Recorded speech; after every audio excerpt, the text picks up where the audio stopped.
सभी किसान भाइयों का स्वागत है एक और नई वीडियो में। तो किसान भाइयों, आपको आज इस वीडियो में मैं बताऊंगा कि जनवरी और फरवरी महीने में जीरो बजट मतलब कम खर्च में हाई प्रोडक्शन देने वाले बेस्ट टमाटर सीड और किस प्रकार से हम जनवरी फरवरी महीने में अगर खेती करते हैं तो कम खर्च में किस प्रकार से हम रोगों से भी छुटकारा पा सकते हैं और कम खर्च में हम हाई खेती कर पाते हैं, इस बारे में आपको डिटेल में मैं जानकारी दूंगा।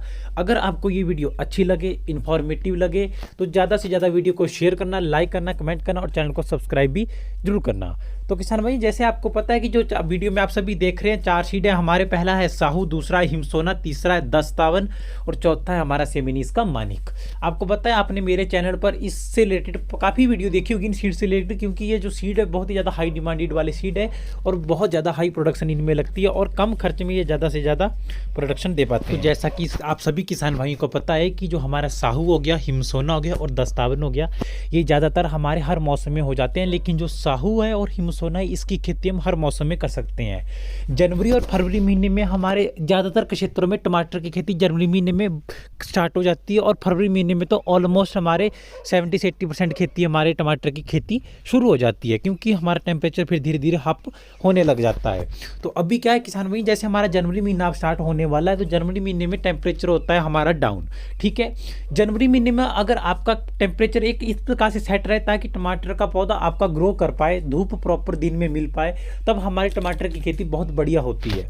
तो जो मैं सबसे पहले बात करता हूँ कि कम खर्च में हम सभी टमाटर की खेती कैसे कर सकते हैं। अगर हम जनवरी और फरवरी महीने में टमाटर की खेती पौधे खेत में लगाते हैं तो टेम्परेचर हमारा उतना ज़्यादा हाई नहीं होता है और जितना ज़्यादा टेम्परेचर डाउन होगा, ज़्यादा डाउन भी नहीं, एक बैलेंस मतलब जितना हमारे टमाटर के लिए आवश्यक हो, प्रॉपर धूप 5-6 घंटे टमाटर के पौधों को मिल पाए ताकि पौधा फर्टिलाइज्ड हो सके, पौधे की ग्रोथ बढ़ सके। तो जितना ज़्यादा नॉर्मल हमारा टेम्परेचर रहेगा उतने कम रोग हमारे कम लगते हैं। जितनी ज़्यादा ठंडक होगी उतने ज़्यादा रोग होते हैं वो कम लगते हैं। जितना ज़्यादा हाई टेम्परेचर होगा तो रोग लगने के चांसेस होते हैं वो धीरे धीरे बढ़ जाते हैं। क्योंकि अगर गर्मी का टेम्परेचर होता है तो आपको पता है कि अगर हम किसी भी प्रकार की मेडिसिन, हमारी फंगीसाइड या इंसेक्टिसाइड का छिड़काव भी करते हैं तो उसका असर 4 दिन या 5 दिन हाई टेम्परेचर में हमारा रह पाता है। उसके बाद उसका असर जो होता है हाई टेम्परेचर में जीरो हो जाता है, क्योंकि टेम्परेचर जो होता है वो बहुत ज़्यादा तेज होता है। अगर हम ठंडे मौसम में अभी जनवरी और फरवरी महीने में खेती करते हैं तो मार्च अप्रैल महीने में हमारे टमाटर पकने स्टार्ट हो जाएंगे और ख़त्म हो जाएगी खेती हमारी जल्दी।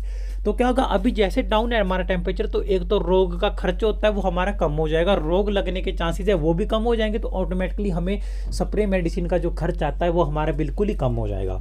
दूसरा, अभी के टाइम पे पानी की भी आवश्यकता बहुत कम पड़ेगी। जनवरी फरवरी मार्च महीने तक हमारे बहुत कम पानी की आवश्यकता पड़ती है पौधों के लिए टमाटर के।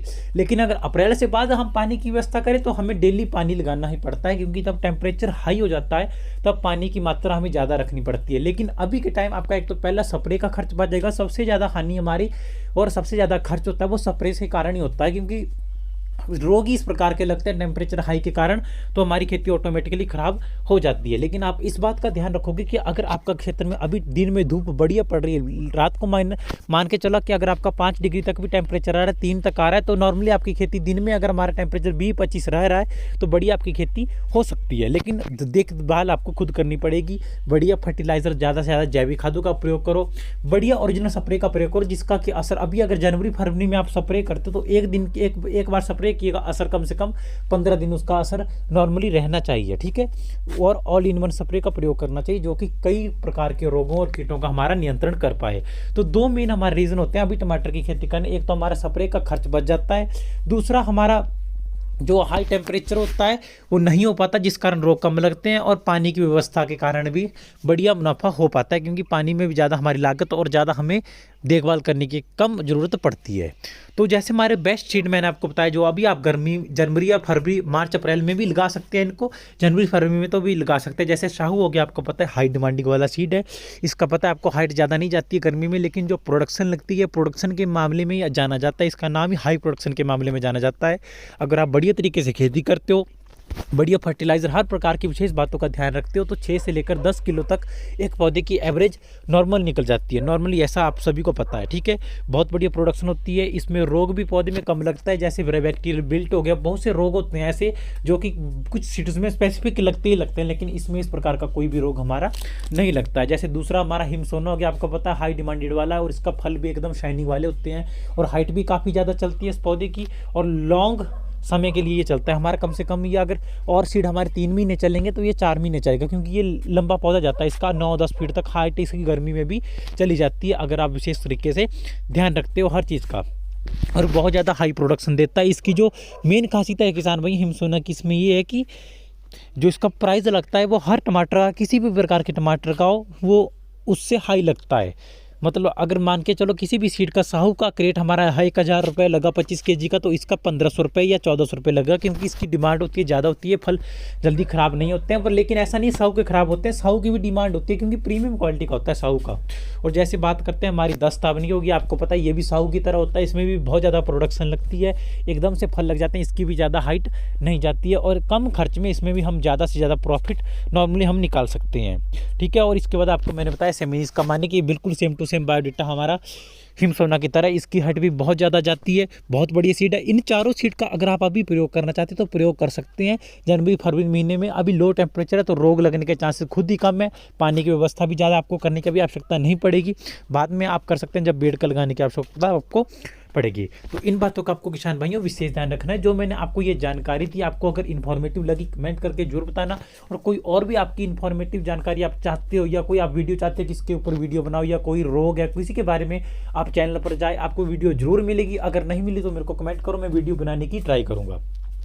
और ये जैसे हमारा साहू हो गया, दस्तावन हो गया, मानिक हो गया, हिमसोना हो गया, इस प्रकार के बहुत से सीड हमारे मार्केट में आज के टाइम पे आते हैं जो कि हाई से हाई प्रोडक्शन लेते हैं। लेकिन मेन होता है किसान भाई आपकी मिट्टी का उपजाऊपन भी होना चाहिए, जल निकासी की व्यवस्था भी बढ़िया होनी चाहिए, धूप प्रॉपर मिल पानी चाहिए। सबसे मेन फैक्टर होता है धूप।